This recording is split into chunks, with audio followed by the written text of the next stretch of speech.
sejahtera untuk kita semua. Yang saya hormati Bapak Ibu Dewan Juri Lomba Mendongeng FLS 3N dan teman-temanku semuanya seperjuangan.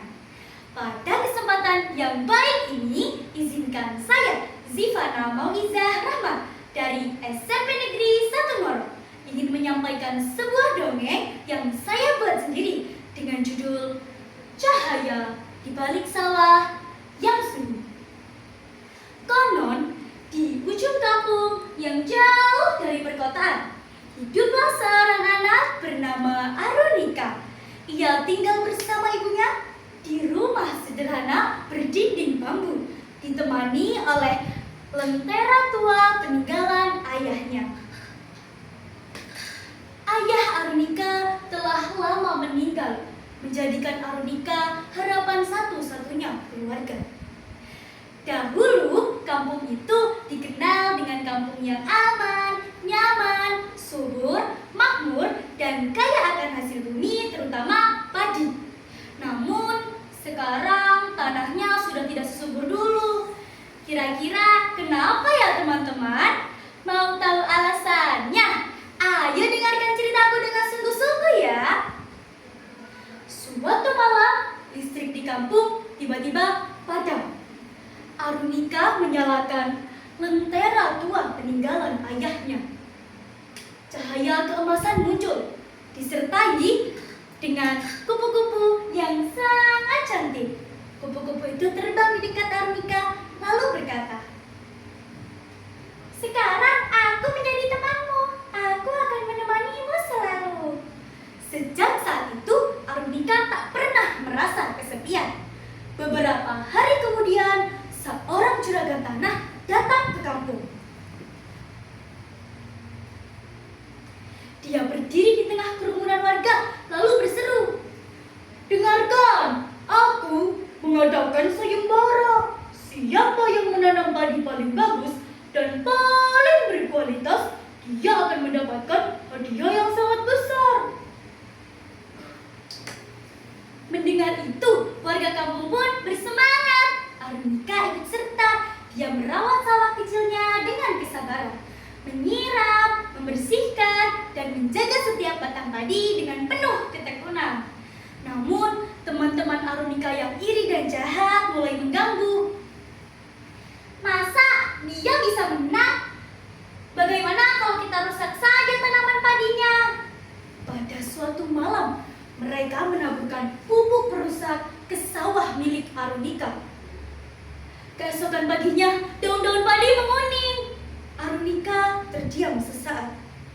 Tetapi ia tidak menyerah. Dengan semangat, ia memperbaiki kembali tanahnya, mengganti airnya, dan juga menjaga sawahnya dengan hati-hati. Kupu-kupu itu terbang di dekatnya, lalu berkata, "Jangan menyerah, aku bersamamu dan akan selalu membantumu." Malam berikutnya, teman-teman Arunika yang jahat kembali ke sawah untuk menengok keadaan lahan padi tersebut. "Loh, masih hidup juga? Kalau begitu kita pakai cara lain saja teman-teman," bisik salah satu dari mereka. "Mari kita bekerja sama menyebar tikus di sawah milik Arunika dan warga agar sawahnya hancur dan rusak." Malam itu, mereka membawa karung berisi tikus di dekat sawah milik Arunika dan warga. Diam-diam karung itu dibuka.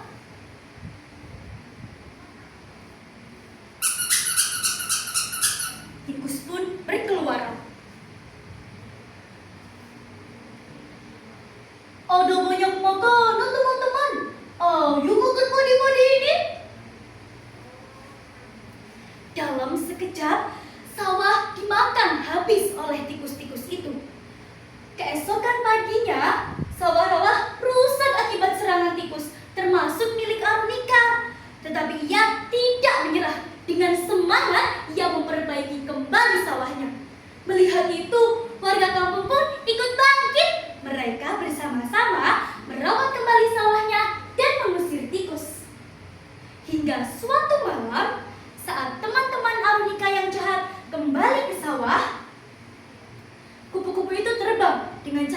yang jauh lebih terang. Cukup! Suaranya lembut namun membuat teman-teman Arunika gemetar. Apa itu? Bisik mereka ketakutan. Kupu-kupu itu mendekat. Cahayanya jauh lebih terang. Kalian menanam iri dan berharap menuai kebaikan, setiap perbuatan akan kembali pada pelakunya.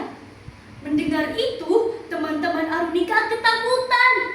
Mereka berlari menjauh dari sawah dan tidak pernah kembali lagi. Hingga hari penilaian pun tiba.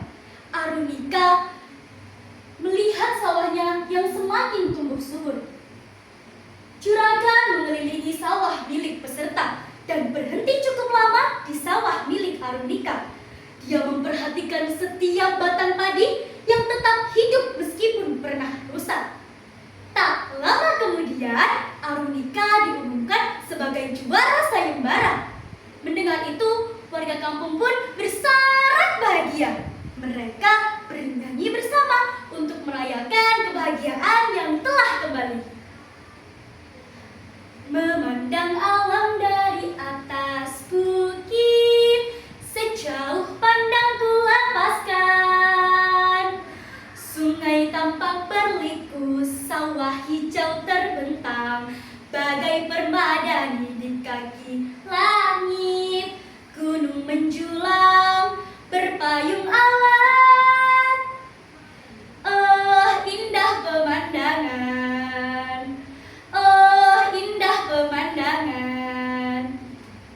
Melihat itu, teman-teman Arunika hanya bisa merunduk, menyadari kesalahan mereka. Tetapi Arunika tetap tersenyum tanpa menyimpan amarah. Sejak hari itu, Arunika dikenal karena kerja keras dan kesabarannya. Dan lentera itu tetap bersinar di tengah sawah, membuktikan bahwa cahaya dapat hidup meskipun di balik sawah yang sunyi. Teman-teman, itulah kisah yang dapat saya sampaikan. Dari kisah ini kita dapat belajar, kita harus selalu sabar dan bekerja keras saat menerima cobaan. Demikian yang dapat saya sampaikan. Burung irian, burung cendrawasih. Cukup sekian dan terima kasih. Wassalamualaikum.